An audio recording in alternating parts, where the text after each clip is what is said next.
James and I met in college. I remember the first time I saw him. He was sitting under a tree, reading a book, completely absorbed. His quiet confidence and the way he seemed so at ease in his own company drew me to him. We quickly became inseparable, sharing dreams of the future, late-night study sessions, and whispered promises of forever. We got married in a small, intimate ceremony surrounded by our closest friends and family. Those early years were blissful. We traveled, explored new hobbies, and enjoyed our freedom.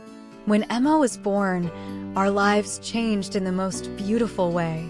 James was an incredible father from the start, doting on her and ensuring she never lacked for anything.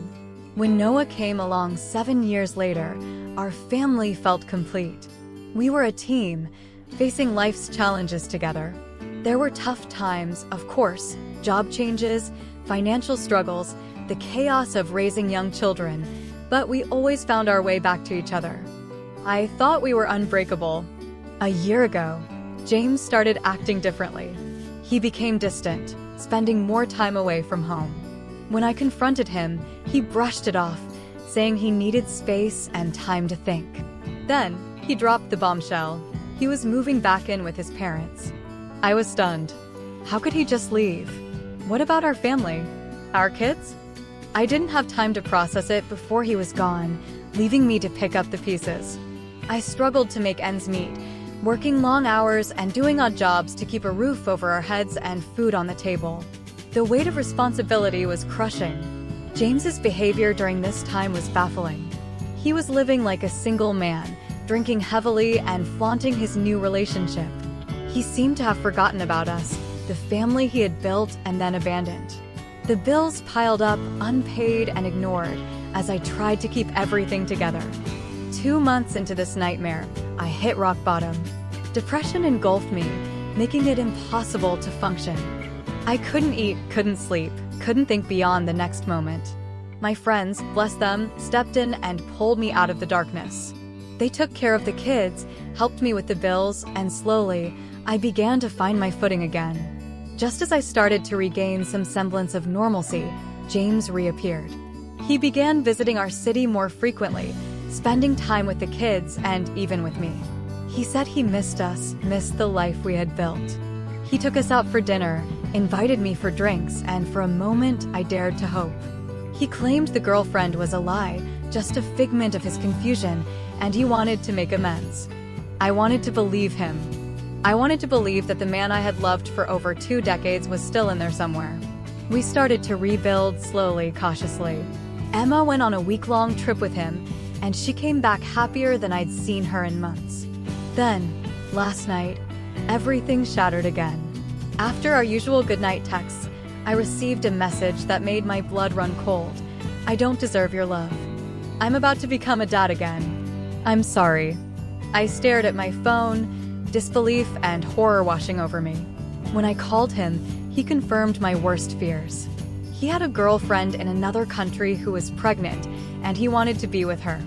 He was ready to abandon us all over again. I felt like I was drowning. How could he do this to us? To our children? I demanded a divorce, but he refused. He said he wasn't ready. What about me? What about our kids? How could he be so selfish? I reached out to a lawyer the next day, desperate for answers. Could I force a divorce even if he didn't want it? How could I ensure that Emma and Noah received the financial support they deserved? I was barely scraping by as it was, and now I had to think about our future without James's help. The lawyer was a godsend. She explained that I could indeed file for divorce without James's consent. Given the circumstances, it was likely the court would grant it. She also assured me that I could secure child support and possibly alimony. The relief I felt was overwhelming. There was hope, a way forward. But legal battles take time and money, 2 things I had in short supply. I turned to my friends again, and they rallied around me. They helped me find resources, offered financial support, and most importantly, they reminded me that I wasn't alone. As I navigated the legal process, I found strength I didn't know I had. I focused on my kids, on being the best mother I could be. Emma and Noah needed stability, love, and reassurance that we would be okay. I poured all my energy into creating a safe, nurturing environment for them. The months that followed were some of the hardest of my life. James fought the divorce, dragging out the process and making things as difficult as possible. But I refused to back down. With my lawyer's guidance and my friends' support, I kept pushing forward. Eventually, the court granted the divorce. James was ordered to pay child support and alimony, and while it wasn't a fortune, it was enough to help us get by.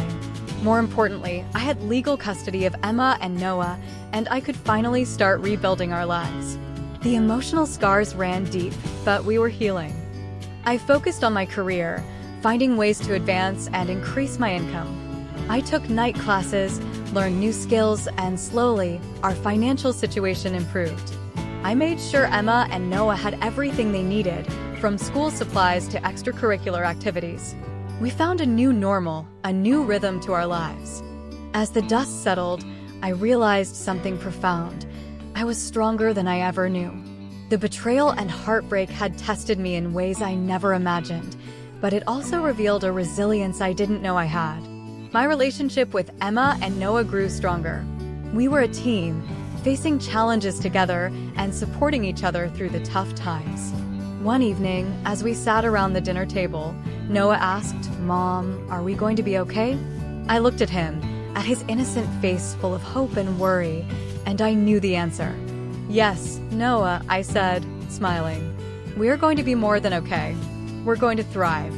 And we did. Bit by bit, day by day, we built a new life.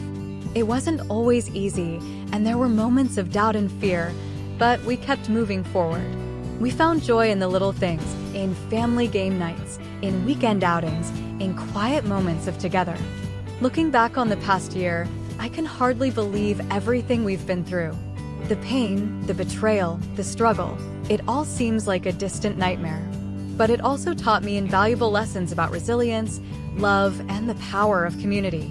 My friends, my children, and even my own inner strength carried me through the darkest times. James is a part of our past, but he no longer holds power over our future. I've learned to forgive, not for him, but for myself and our kids. Holding on to anger and resentment only weighs us down. By letting go, we've been able to embrace the possibilities that lie ahead. Emma and Noah have shown incredible resilience, too. They've adapted, grown, and thrived despite the upheaval. I'm so proud of them, and I'm grateful every day for the bond we share. We talk openly about our feelings, support each other, and face challenges head-on as a family. As I stand at the threshold of a new chapter in our lives, I feel a sense of hope and excitement. We've been through the fire and come out stronger. The future is ours to shape, and I know that no matter what comes our way, we'll face it together. To anyone reading this who might be going through a similar struggle, know that you are not alone. There is light at the end of the tunnel, and you have the strength within you to overcome even the toughest challenges. Reach out to your friends, seek professional help, and most importantly, believe in yourself. Our story is one of resilience, love, and the unbreakable bond of family. It's a testament to the fact that even in the face of betrayal and heartbreak, we can find our way back to happiness and hope. We'd love to hear your thoughts, reactions, and ideas on today's story. Did any particular character steal your heart? Were you on the edge of your seat because of a surprising plot twist? Or perhaps you have your own theories about what might happen next. Whatever it is, don't hesitate to share. Please remember to keep all comments respectful and constructive. We value diverse opinions and perspectives. Spoiler alert: if discussing specific plot points or twists, please use spoiler tags to avoid spoiling the story for others. Positive vibes only. Let's spread positivity and encouragement within our community. Kind words can make all the difference. Conclusion: your voices matter, and we can't wait to hear what you have to say. Let's continue this journey together as we celebrate the magic of storytelling. Thank you for being a part of our community.